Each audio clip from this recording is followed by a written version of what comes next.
जय हिंद दोस्तों, quick India news से मैं मनोज राजपूत। दिल्ली वालों के लिए आज ब्रेकिंग न्यूज़ लेके आया हूँ। दिल्ली में रेखा गुप्ता की बीजेपी सरकार ने निजी स्कूलों की बढ़ती हुई फीसों पर लगाम लगाने के लिए कल दिल्ली विधानसभा में Delhi school education transparency and fixation regulation of fees transparency ordinance bill 2025 bill पेश किया।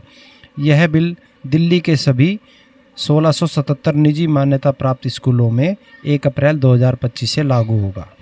फीस में वृद्धि से पहले स्कूल की तरफ से एक कमेटी बनाई जाएगी, जिसमें स्कूल से, जिले से, राज्य से और अभिभावक को भी शामिल किया जाएगा।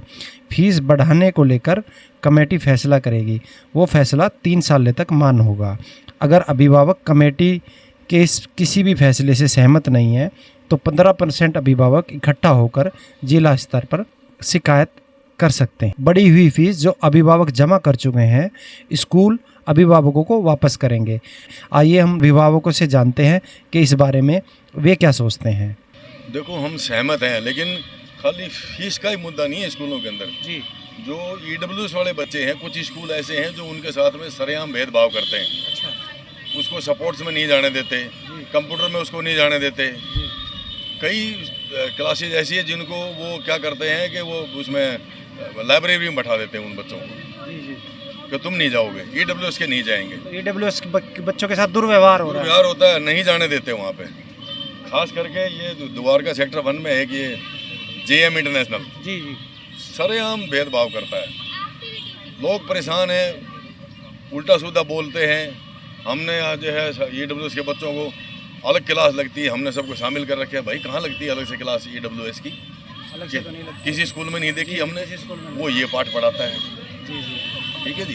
तो ये कई चीज़ों पे कंट्रोल करने की जरूरत है, खाली फीस से काम नहीं चलने वाला ना। तो हम रेखा गुप्ता जी से कहना चाहेंगे कि रेखा गुप्ता जी, ये ईडब्ल्यूएस की समस्या पर भी ध्यान दिया जाए। जबरदस्त समस्या है, बच्चों का मोरल डाउन होता है ऐसे। जी जी माँ बाप की मजबूरी है, बच्चे की क्या मजबूरी है? उसको तो पढ़ाई चाहिए पढ़ाई और तुम उसको ले डाउन कर रहे हो बच्चे का मोरल। बच्चे को क्या पता मैं ईडब्ल्यूएस से पढ़ रहा हूँ या नॉर्मल से पढ़ रहा हूँ, उससे तो मतलब ही नहीं तो है। ये गलत है स्कूलों के अंदर, ये बहुत ज़्यादा गलत है। ये विशेष करके गवर्नमेंट को ध्यान देना चाहिए। नमस्कार दिल्ली वासियों, जो दिल्ली विधानसभा में जो बिल आया है ये पेरेंट्स के फेवर में है।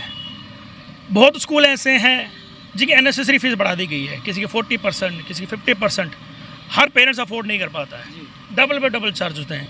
कुछ स्कूल हैं, जैसे मेरी 2 बेटी पढ़ती है, यहाँ पर ऐसा नहीं, लेकिन 99% स्कूल ऐसे हैं जो गवर्नमेंट के रूल से बाहर जा रहे हैं। तो ये जो बिल है ये हम उसके फेवर में है, पेरेंट्स के फेवर में है।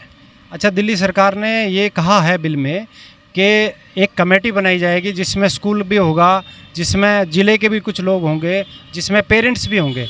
वो कमेटी डिसाइड करेगी कि फ़ीस बढ़ानी है और कितनी बढ़ानी है। वो एक बार का डिसीजन लेगा, 3 साल तक चलेगा। जी, मैं भी और मेरे ख्याल से जितनी पेरेंट्स हैं वो सब एग्री होंगे, क्योंकि कमेटी, जैसे मैंने सुना है कि पेरेंट्स की एसोसिएशन है, लेकिन आज तक समझ ही नहीं पेरेंट्स की एसोसिएशन है कौन डिसीजन ले लेता हमारा, हमें आज तक नहीं पता। अगर स्कूल की एसोसिएशन बनी है तो पेरेंट्स की एसोसिएशन है, लेकिन हमें आज तक नहीं समझा, पेरेंट्स को ही नहीं पता। तो जो 3 साल का जो टारगेट रखा है कि 3 साल का एक बिल बनता है, तो जिसमें एसोसिएशन में हमारे पेरेंट्स भी हों, स्कूल भी हों और गवर्नमेंट के भी पैनल बने, तो एक क्या लगी कितनी फ़ीस बढ़नी चाहिए कितनी नहीं। ज़रूरी नहीं है कि फ़ीस अननेसेसरी बढ़े। कई टीचरों की फ़ीस अगर फ़ीस बढ़ती है तो टीचरों की सैलरी के इम्प्रूव होना चाहिए। कई स्कूलों में टीचरों को सैलरी नहीं मिल रही है और फीस अननेसेसरी बढ़ाती जा रही है। ये दिल्ली सरकार ने यह भी कहा है कि स्कूल का जो खर्चा है, जो कमाई है, वो पारदर्शिता होनी चाहिए उसमें। बिल्कुल सर, होनी चाहिए, क्यों नहीं होनी चाहिए। अगर मेरा फीस मैं दे रहा हूँ, ठीक है, मेरे को अगर मेरी फैसिलिटीज़ मेरे बच्चों को मिल रही है, ठीक है, तो ठीक है, अफोर्डेबल है। लेकिन मैं फ़ीस दे रहा हूँ और सामने वाले की जेब में नहीं जा रही, सैलरी नहीं मिल रही उनको और पूरी ट्रांसपोर्ट सिस्टम नहीं मिल रहा है, तो मेरी समझ से तो ये अननेसेसरी है। बहुत बहुत धन्यवाद सर आपका।